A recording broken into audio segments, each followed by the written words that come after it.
The man presses his hand to his face and peels off a mask, revealing a hollow eye socket and nasal cavity. He tells the officer that the wounds on his face were caused by the flesh-eating people in his village. In this place called Kouhanamura, the residents have long hidden the secret of cannibals among them. Anyone who tries to investigate the case ends up brutally murdered by the monsters. Years later, a child who had grown up contacts a police officer named Daigo, who is now investigating the cannibal case in the village. A few days ago, Mashiro handed her father a box of candy, but Daigo discovered a severed finger inside. Daigo asked his daughter where the finger came from, but she couldn't remember what had happened. It turned out that, just the night before, Mashiro had been lured to the bridge by a kitten, where she saw an old man in the distance gnawing on a human corpse. Suddenly, the old man noticed the girl and climbed directly in front of her. But when Mashiro looked at the old man's pale face, she wasn't afraid at all and offered him a piece of candy. In return, the old man pulled a severed finger from his mouth and gave it to Mashiro. Soon after, Mashiro's mother saw a hair clip on the ground and followed the trail to find her daughter and bring her home. But she didn't notice that the old man had silently disappeared into the darkness under the bridge. When they returned home, they found the words "Run" carved into the wall. What they didn't know was that the old man they had just encountered was the cannibal demon of the village. Just a few days earlier, Daigo had been transferred to Kouhanamura to serve as the local police officer. Soon, with help from the villagers, he and his family moved into the former officer's house. The previous officer, Osamu,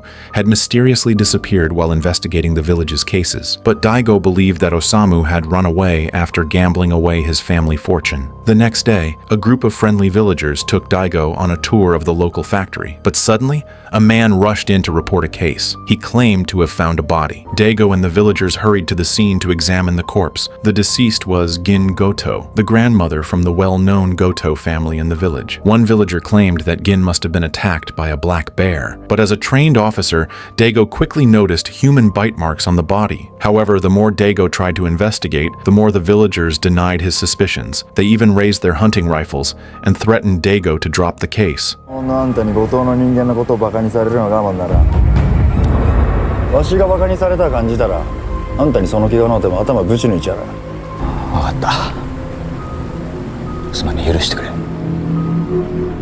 Then, just as quickly, they changed their attitude and claimed they were only joking. After that, they invited Daigo to join tonight's dinner gathering. Wanting to build good relations with the villagers, Daigo accepted their invitation. That evening, just as Daigo was about to head out, he received a call from his superior at the station. The police had already started investigating the bite marks on the body and told Daigo not to get too involved, because the Gooto family had powerful influence in the village. After Daigo arrived at the restaurant, Yuki noticed the word "run" carved into the wall at home. She soon realized her daughter had been missing for a while. Mashiro was lured to the bridge by a kitten outside, and there she encountered a terrifying, creepy old man. Luckily, Yuki spotted her daughter's hair clip nearby and managed to find her. Later, when Daigo returned home after drinking, he found his wife lying on the floor. Yuki was simply exhausted, so she lay down to rest. She told Daigo about the word carved on the wall, but Daigo didn't think much of it. He went to check on his daughter and found the severed finger the old man had given her. The next day was the village's annual hunting festival. While Daigo followed a young man into the woods, they were suddenly attacked by a black bear. At the critical moment, a hunter nearby shot the bear and saved Daigo. When they cut open the bear's stomach,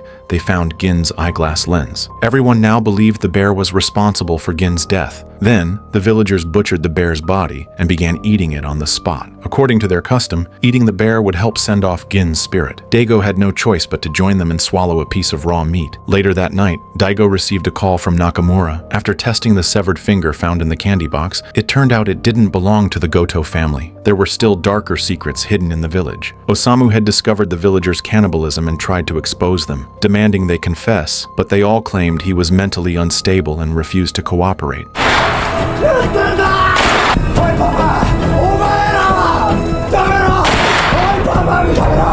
With no other choice, Osamu began gathering evidence on his own. Sure enough, he found the remains deep in the mountains, but he didn't notice that someone behind him had already pressed a sickle to his neck. Daigo soon arrived in the village to take up his post, and the very next day he discovered Gin's chewed-up corpse in the forest. Soon, the Gooto family held a funeral for the deceased. Suddenly, Keisuke, the head of the family, noticed an extra person among the funeral procession and ordered everyone to remove their masks. The outsider in the crowd panicked and tried to run, but was surrounded and captured by the villagers. When Keisuke removed the hood from the outsider, he was shocked to find it was Osamu's daughter, Sachiko. She had infiltrated the funeral procession in order to find her missing father. An enraged Mutsuo grabbed Sachiko and accused her father of going insane and disappearing on his own. At that moment, Daigo happened to pass by and stopped Mutsuo from hurting her, but Sachiko kicked over the wooden tub holding the body, revealing that there was no corpse inside at all. Seeing her ruin the funeral ritual, Mutsuo seized her by the collar, when suddenly a mysterious figure grabbed Mutsuo by the hair. The figure then reached his hand out toward Sachiko. Seeing this, Keisuke lunged at the mysterious man and told Daigo to take Sachiko and leave. In the car, Sachiko revealed the villagers' secret of cannibalism to Daigo. The Goto family had a tradition. They would eat the body of the deceased to spiritually merge with them. The last time Sachiko saw her father, he said he was going to the Goto family home to investigate the cannibalism. After that, he never came back, so she believed the Goto family had something to do with his disappearance. After dropping Sachiko off at the station, Daigo decided to investigate the truth behind Osamu's disappearance himself. But on the way to the Goto residence, a fallen tree blocked his path. Daigo got out and asked Iwao if he knew anything about Osamu's whereabouts. Iwao instead showed him a video of Osamu screaming like a madman inside the Goto house and warned Daigo not to dig any deeper. But as a police officer, Daigo was determined to see it through. Soon, Daigo arrived at the Goto residence, but the front gate was locked and no one responded. A camcorder appeared from a second-floor window,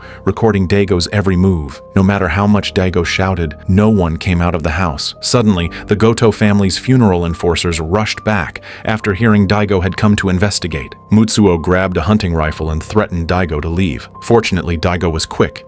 He dodged the bullet and seized the gun. But then Mutsuo walked straight up and shoved the barrel into his own mouth. The Goto family swarmed Daigo, hoping to overpower him with numbers, but Daigo fought back fiercely and took them all down. One man told Daigo that the village had its own rules to survive, and now that Daigo had broken them, he would soon be cursed by the demon. Meanwhile, forensic officer Nakamura confirmed that the severed finger found in Daigo's home belonged to Osamu, but Daigo hadn't received the message yet. He was still busy bringing the Goto family members back to the station. An elder burst out of the house, begging Daigo to release them, claiming that the Goto family's crimes would be judged by that person. What Daigo didn't know was that that person had already appeared behind him. The villagers watched silently as that person dragged the unconscious Daigo away. No one dared to intervene. Strangely, Daigo later woke up in a hospital bed. Touching the wound on his head, he realized he had no memory of what happened before he passed out. Just then, Keisuke entered the room with other villagers to check on Daigo's condition. Only then did Daigo recall that he was attacked while investigating Osamu's disappearance at the Goto house. But Yuki, who was beside him, said it was all a misunderstanding. Keisuke claimed he only sent people to protect Daigo's wife and daughter from potential threats within the Goto family. After apologizing, Keisuke pushed another man forward. This man told Daigo that the injury on his head had been caused by his own twin brother,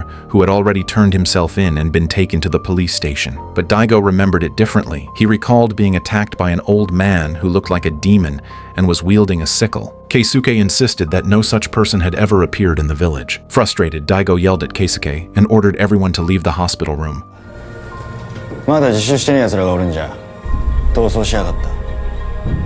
気ぃつけてくれ。 After they left, Daigo realized his phone was missing. At that moment, Mutsuo from the Goto family was holding Daigo's phone and listening to a voice message from Nakamura. He used Daigo's phone to arrange a meeting with Nakamura. Back on Daigo's side, worried for his wife and daughter's safety, he planned to get them out of the village. On the way, he ran into Sachiko, who handed him her father's final call logs for investigation. Daigo discovered the last call was made via satellite phone. It seemed Osamu had tried to reach someone from the outside, but no help ever came. Before leaving, Sachiko told Daigo that Keisuke was not like the rest of the Goto family. Soon, Daigo brought his wife and daughter to the main police headquarters and reported everything he had uncovered in the village to the police chief. He was certain Osamu's disappearance was connected to the mysterious creature and the Goto family, but the chief advised him not to dig too deep into the affairs of the Goto family. Just then, Nakamura called Daigo, unaware that Nakamura was already being held by Mutsuo, who was using him to lure Daigo to the hospital. After the call ended, Mutsuo subjected Nakamura to brutal torture. As Daigo and his colleague rushed to the hospital, they were suddenly ambushed by gunfire. A vehicle forced them off the road, causing a crash in a tunnel. Mutsuo then grabbed a hunting rifle and fired wildly at Daigo. Taking cover behind the car door, Daigo returned fire and managed to injure one of the attackers, then drove forward and knocked Mutsuo down. As Mutsuo lay gasping for air, Daigo recalled one of his past missions. Before being assigned to the village, Daigo had been an excellent police officer. During one arrest, he found a middle-aged man attempting to harm his daughter. Daigo burst in and beat the man, but was stopped by his daughter. Just then, the man grabbed a knife and took Mashiro hostage. Daigo was forced to shoot and kill him. Because the gun fired so close to her, Mashiro's eardrums were damaged, and she lost her hearing. That's why, this time, Daigo didn't let anger control him. Instead of killing Mutsuo, he brought him back to the station. But as Mutsuo got into the car, he gave Daigo a twisted smile. Following new leads, Daigo finally found Osamu's remains, but suspected Mutsuo had confessed just to protect the Goto family. He clearly remembered being attacked by a giant old man, but when the police chief questioned the villagers, they all claimed they'd never seen such a person, and once again warned Daigo not to get too involved with the Goto family. Just then, Keisuke walked over, exchanged a glance with Mutsuo, and then knelt to pray over the remains. With no other option, Daigo informed Sachiko of what he had discovered. Soon after, the police chief arrived and suggested transferring Daigo to another post. Considering his wife and daughter's safety, Daigo initially planned to leave Kouhanamura, but when Yuki asked their daughter Mashiro for her opinion, Mashiro said she wanted to stay. So Daigo ultimately rejected the chief's offer and decided to remain in Kouhanamura. Ever since returning to the village, Mashiro, who used to be quiet and withdrawn, had started smiling more often.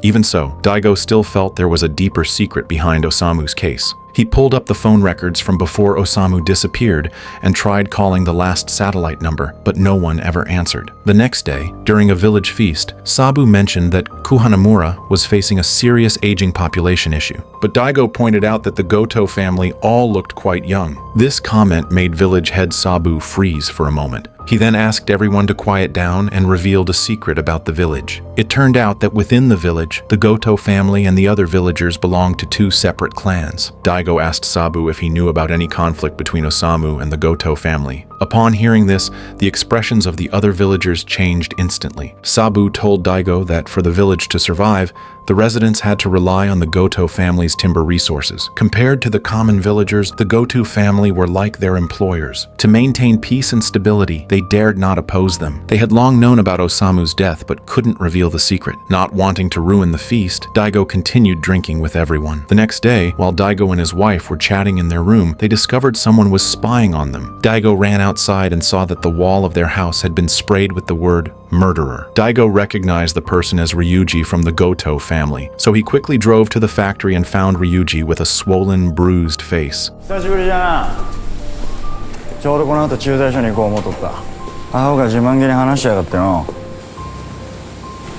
今回はこれでお目に見てやってくれ。 It was clear Keisuke had done this on purpose to protect Ryuji, but Ryuji claimed he only peeped and wasn't responsible for the graffiti. Keisuke warned Daigo not to trust the villagers too easily. At that moment, Daigo noticed one of the workers unloading cargo had bloodstains on his clothes. Meanwhile, Sabu had helped Yuki wash the graffiti off their wall, but she didn't know that Sabu had secretly planted a listening device inside the house. When Daigo got home, he started building a fence around the house, but Sabu soon showed up and tried to persuade him to remove it, saying it would hinder community interaction. After Daigo agreed to Sabu's request, Sabu left, but Yuki noticed that every time they did something, Sabu would show up right away. One day, while Daigo was out riding his bike, he noticed the villagers giving him strange looks. A young man drove by and warned him, "Don't go fight," but Daigo couldn't understand what he meant.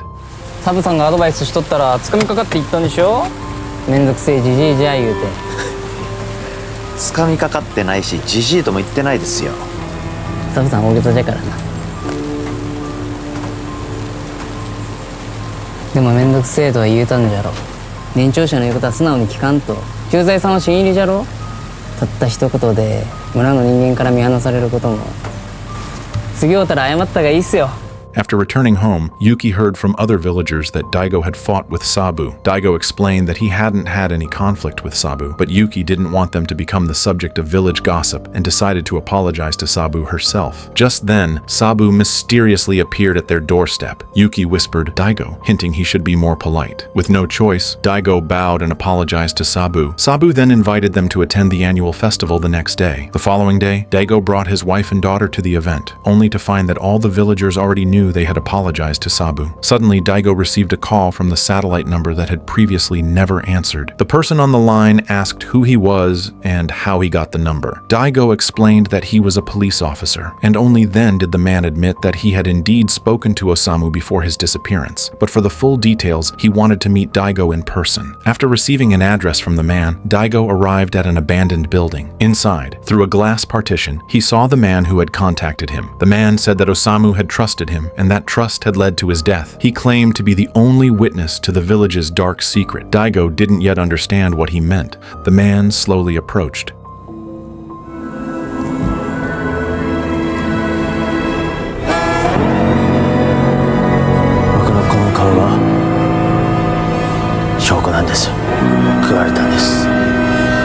Meanwhile, back in the village, a resident placed slabs of raw meat on an altar and rang a bell, summoning the monster from the cave to devour the offering. The people of Kouhanamura had long hidden their secret of cannibalism. Anyone who tried to investigate would be brutally murdered by the creature. What they didn't know was that years ago, a child who had been partially eaten had miraculously survived. That child, now grown up, was the man Daigo had just met, Kyosuke. 18 years ago, Kyosuke had been tied to the altar as a living sacrifice. He could still remember the pain of a giant mouth chewing into his face. It was his mother who risked her life to carry him out of the village. From then on, he lived under a false identity. As he grew older, he discovered he had no birth records or official identity. For years, Kyosuke secretly investigated why Kouhanamura practiced cannibalism. He suspected that newborn children were being sacrificed to the monster. Daigo also noticed that the village was heavily affected by aging. There were hardly any young people to be seen. He asked Kyosuke if Osamu's disappearance was connected to this. Kyosuke told him the village was preparing for another sacrificial ceremony tomorrow, and a new victim was likely to be chosen. The next day, the villagers began rehearsing the festival dance. As soon as Daigo returned to the village, Sabu confronted him and demanded to know who he met with the night before. Without solid evidence, Daigo couldn't reveal Kyosuke. Tension filled the air until Munechika appeared and interrupted Sabu's questioning. The villagers immediately bowed respectfully when they saw Munechika. Munechika announced that due to his grandfather's poor health, he would preside over this year's ritual. The villagers clapped and cheered upon hearing this news. Later, Munechika pulled Daigo aside and urged him to take his wife and daughter and leave Kouhanamura as soon as possible. He said the villagers were extremely xenophobic, forcing outsiders to obey their customs. If Daigo stayed any longer, he might meet the same fate as Osamu. But Daigo explained that since coming to the village, his once silent daughter had become much happier. Still, Munechika went on to reveal that for hundreds of years, Kouhanamura had practiced human sacrifice rituals. Due to the barren land and lack of food, the villagers would use the excuse of offering sacrifices to the gods to kill children and reduce the population burden. 殺すだけですか？それはどういう意味ですか？食べていたとでも言いたいんですか？ Before he could say more, other villagers rushed over. Munechika quickly slipped his business card into Daigo's hand. The next day, Daigo received a strange text message. The sender told him to go to room 801 of a hotel, claiming to know the secret behind former officer Osamu's death in Kouhanamura. At night, during the banquet, Daigo used the excuse of going to the restroom to slip away from the villagers' sight and head to the designated meeting point. Inside the room, he met a man named Utada. Utada used to run a forum dedicated to collecting information about cannibalistic rituals. It was through this forum that he got to know Kyosuke and later met Osamu. Together, they began investigating the secrets of Kouhanamura. They discovered that the village was feeding undocumented children to a legendary creature known as the Man-Eater. At first, Utada didn't believe these rumors until he saw the bite scar on Kyosuke's face with his own eyes. That's when he became convinced it was all real. But Daigo still didn't understand how the villagers managed to hide the birth records of these children. Utada explained that in Kouhanamura, there was a disturbingly high rate of stillbirths. Many children were declared dead right at birth. As a result, these children were never registered, and legally, they simply didn't exist. 1 month ago, while Utada was following up on leads related to these stillbirths, he suddenly received news that Osamu had gone missing. Daigo realized that the last call Osamu made wasn't to Utada, nor to Kyosuke. This meant there was a whistleblower inside Kouhanamura who had secretly revealed the children's hiding place to Osamu. And when Osamu arrived there, he was brutally murdered. If they could uncover who made that call, they could solve the entire case. Meanwhile, back at the banquet, a strange woman suddenly approached Daigo's daughter and gently picked her up. When Yuki noticed, she rushed over and questioned the woman. The woman quickly apologized, saying she got emotional and acted on impulse. Just then, Sabu came over to explain that this woman was his daughter, Kanako. He said that 3 years ago, Kanako had been pregnant, but the child was stillborn. However, Kanako immediately denied her father's statement. As Sabu tried to pull her away, Yuki noticed scratch marks on Kanako's back. Kanako broke down completely, screaming that her baby hadn't died. She was taken away by the Gooto family. In the end, Sabu forcefully dragged Kanako back to their home. Soon after, Daigo returned, and his wife told him what had happened between Sabu and Kanako. To get to the truth, Daigo personally went to Kanako's house to question her. But when Sabu saw that Daigo had come for Kanako, he immediately slammed the door in his face. At the same time, over at the Gooto residence, Keisuke officially succeeded his late grandmother's position. Daigo found Munechika again and asked about the history between the villagers and the Gooto family. Munechika told him that long ago, the land originally belonged to the Gooto family. Later, villagers moved in and borrowed land from the Gootos to survive, which slowly created an employer-employee relationship. But in recent years, the villagers discovered that the Gooto family's grandmother had secretly taken their children and killed them. Daigo was confused. How could Gin abduct the children without anyone noticing? Munechika then revealed that Gin had been the village's only midwife. Daigo finally understood. She had likely taken the babies during delivery. Meanwhile, Daigo's wife encountered Kanako in the park and asked her about her baby and whether the Gooto family was involved. But Kanako kept the secret buried in her heart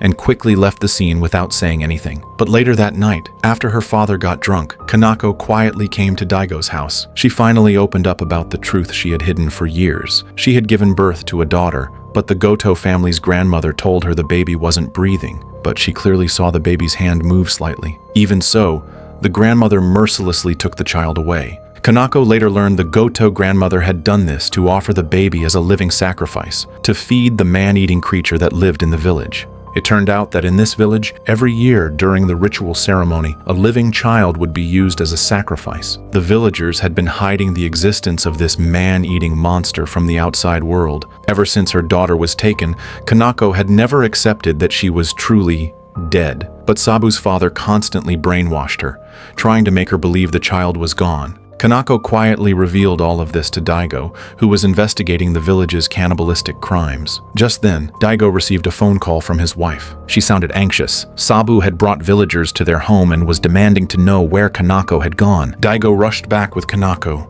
but as soon as they entered the house, Jin grabbed him by the hair. Daigo fought back, choking Jin, and furiously shouted to the others, "What are you all so afraid of the Gooto family for?" But Sabu said nothing. He coldly took Kanako and brought her back home. After returning, Jin met with the other Gooto family members and discussed eliminating Daigo once and for all. Keisuke overheard their conversation but didn't say a word. He simply picked up a hunting rifle. The next morning, Daigo gathered all the clues he had, trying to find out where the children might be hidden. Suddenly, Keisuke showed up at the station and invited Daigo to go hunting with him. They ventured deep into the forest, where Keisuke finally asked, "Why are you so determined to investigate our family?" Daigo replied that the conflict between the villagers and the Gooto family had to be hiding a much bigger secret. Keisuke stayed silent for a moment, then suddenly raised his rifle at Daigo. He brought up how Daigo once killed to protect his daughter, and then slowly said, "I'll do the same to protect the Gooto family. I'll eliminate anyone who gets in our way." The air turned heavy with tension. Then in the next second, Keisuke twisted the gun and fired at a small deer nearby. Clearly he had no intention of actually killing Daigo, but that moment was witnessed by Makoto, who had secretly followed them. Makoto told Iwao what he saw, and the two of them decided they would take matters into their own hands and eliminate Daigo themselves. That night, when Daigo got home, he discovered his daughter had already been missing for several hours. Yuki rushed to Sabu's house, begging him to contact the fire department and broadcast a search message. But when Sabu arrived with the villagers, he acted completely indifferent, showing no sense of urgency. Seeing their cold attitude, Daigo warned them furiously that if anything happened to his daughter, he would not let it go. Just as things were getting tense, Yuki received a call. Mashiro and the neighbor's boy had gone to play under the bridge. Sabu chuckled and mocked Daigo for overreacting, saying he was just like the previous officer Osamu, and it was Osamu who had been brutally murdered because he tried to uncover the truth behind Kouhanamura's dark secret of cannibalism. The next day, Nakamura contacted Daigo and told him something about Osamu and Gin. It turned out that when Osamu was alive, he once asked Nakamura to investigate a strange illness in the village because he had taken the mentally unstable Gin to the hospital. Nakamura recalled how Gin was trembling all over, with a chilling smile on her face.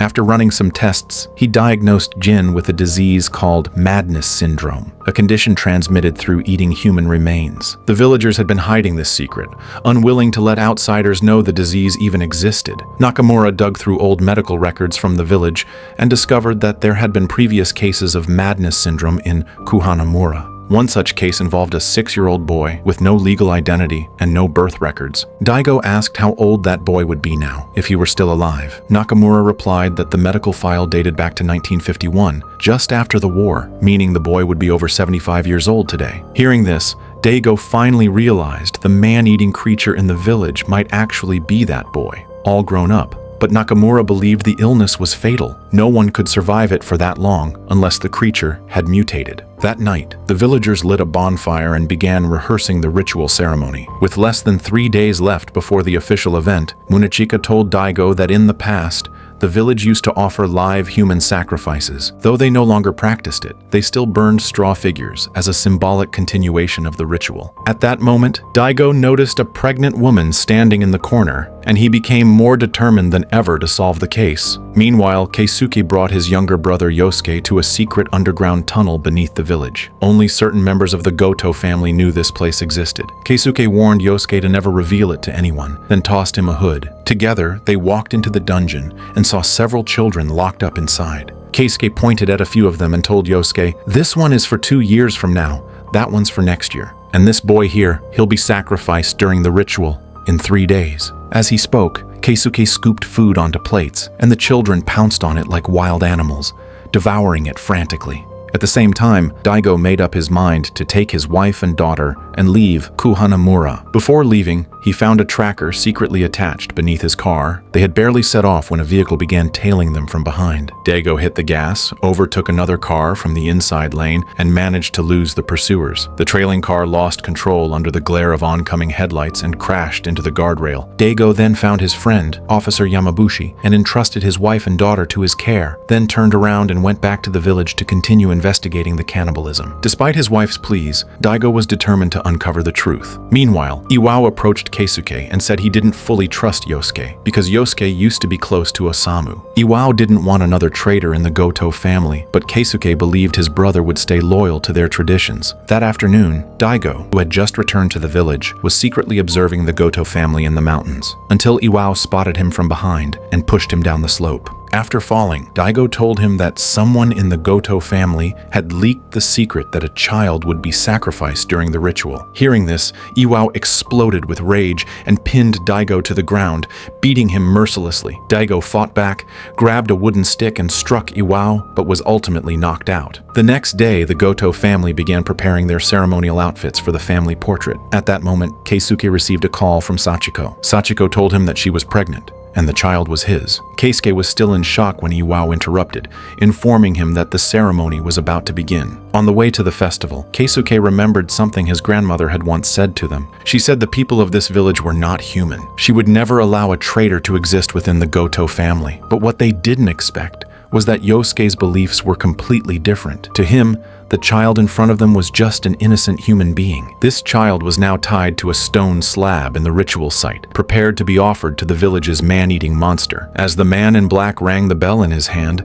a strange, bearded creature slowly emerged and began savagely gnawing on the child's body. When Daigo came to, he found himself tied up in front of the entire Gooto family. He demanded to know where the stolen children were being hidden because he was certain they were still alive. Naoya stormed forward and punched Daigo in the face, but Daigo turned it back on them, saying they could blame all the stolen children on Gin because it was under the guise of assisting with childbirth that she secretly took them away. Naoya grew even angrier and kicked Daigo to the ground, but that only gave Daigo the chance to grab a rock from the floor. He continued talking, buying time while secretly working to untie the ropes behind his back. As Naoya charged at him with a sickle, Daigo twisted around and choked him from behind. The Gooto family members immediately raised their hunting rifles and pointed them at Daigo. But Daigo wasn't afraid at all, because he knew if they killed him right then and there, the police would launch a full investigation and uncover the secret of the man-eaters. Just then, Daigo's direct superior, the police chief, and the village mayor walked into the room. The chief ordered Daigo to release Naoya and apologized to the Gooto family, then took him out of the room. The mayor advised the Gooto family's head not to cause any further internal conflict before the festival began. On the way back, Daigo questioned the chief, asking why he kept interfering with the investigation into the Gooto family. But the chief told him that it was Daigo who had disrupted the police department's entire operation. It turned out that ever since the death of the previous officer, Osamu, the chief had assembled a 5-person task force to secretly investigate the truth behind Kouhanamura. They had examined Osamu's remains and confirmed that parts of his body had indeed been chewed. Daigo added that the creature who fed on the body was the one the Gooto family had been worshipping, over 2 meters tall, and it had even struck him on the head. But when the investigators reviewed the Gooto family records, they couldn't find anyone matching Daigo's description. The chief explained that the Gooto family highly valued bloodline purity, and the current mayor, Kiyoshi Gooto, was merely an adopted son by marriage, making him ineligible to inherit the family leadership. In truth, Gin had a biological daughter, Ai Gooto, who was originally the rightful heir of the Gooto family. But 18 years ago, Ai mysteriously vanished and was never heard from again. Daigo suspected that Ai might have secretly saved a child who was meant to be sacrificed back then, because a few days ago, a man whose face had been gnawed on contacted him, hoping he would help investigate the village's man-eater incident. So Daigo had intentionally let Iwao capture him and claimed that there was a traitor in the Gooto family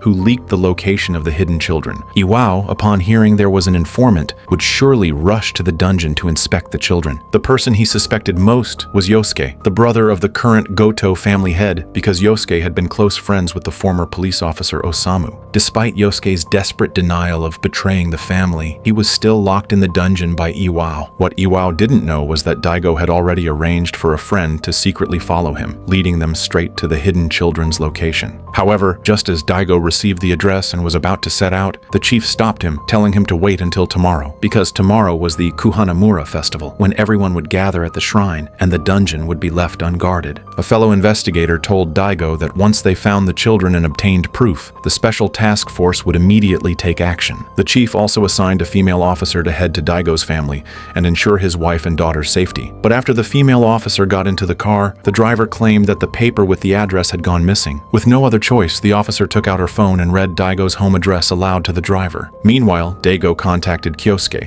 asking him to come forward and testify against the Gooto family's cannibalistic crimes, so the police could dispatch the task force to rescue the children. He also revealed to Kyosuke that the person who had saved him from being sacrificed years ago was Ai, the Gooto family's missing daughter. Only then did Kyosuke realize that his mother was actually blood-related to the people who had once tried to eat him. Though his heart was in turmoil, Daigo still believed Kyosuke would do the right thing, if given a bit more time. Kyosuke found his mother and tried to persuade her to cooperate with the investigation. But upon hearing he had contacted the police, Ai warned him not to act on his own. Kyosuke demanded to know whether she was still protecting the Gooto family after all this time. At that moment, Ai fell into a memory. Back then, after she had raised Keisuke and Yosuke, Gin ordered her to leave Kouhanamura, saying that from then on, she would personally raise the two boys herself. When Keisuke came home from school and saw his mother, he forced a smile through his emotions, but also mocked her bitterly. Ai, overcome with grief, grabbed Keisuke by the throat, but quickly let go. On the day of the festival, the Gooto family tied a child to a stone slab. After everyone had eaten a piece of raw meat, they began ringing bells to summon the creature. Moments later,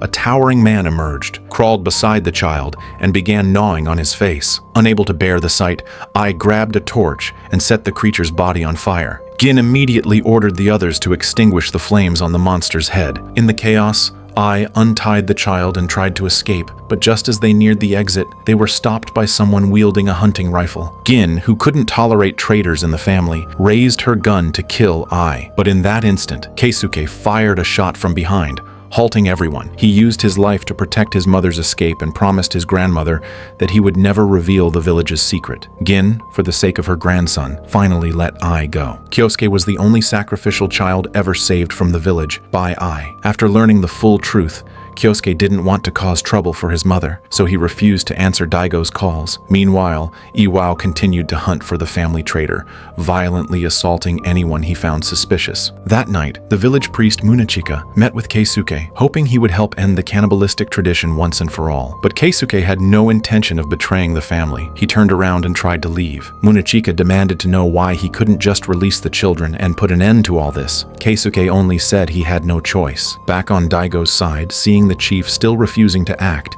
he decided to go to the cave alone to rescue the children. A plainclothes officer watching from the rooftop didn't stop him, because in his eyes, only once Daigo died would the task force be officially deployed. But as Daigo pried open the dungeon doors and entered, he had no idea that something had also gone wrong with his wife and daughter. When the female officer arrived at their location, she realized the driver with her wasn't from the police at all. And in the dungeon, Daigo was shocked to find that the children had already been moved elsewhere.